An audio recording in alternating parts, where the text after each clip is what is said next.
শুভ সকাল বন্ধুরা। আজ পয়লা বৈশাখ। সকাল সকাল তৈরি হয়ে বেরিয়ে পড়লাম। এত সকালে মেট্রো বন্ধ, তাই আমাদের বাসেই যেতে হলো। বাস থেকে দেশপ্রিয় পার্কে নামলাম। নেমে কিছুটা হাঁটা পথে এগিয়ে গেলাম লেক কালীবাড়ির দিকে।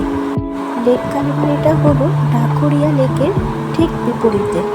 বছরের প্রথম দিনে আমরা পুজো দিতে গেলাম মায়ের কাছে। আর বরকে বললাম আমার একটু ভিডিও করে দিতে, ও আমার একটু ভিডিও করে দিল। আমরা প্রায় কাছাকাছি চলেই এসেছি মায়ের মন্দিরে।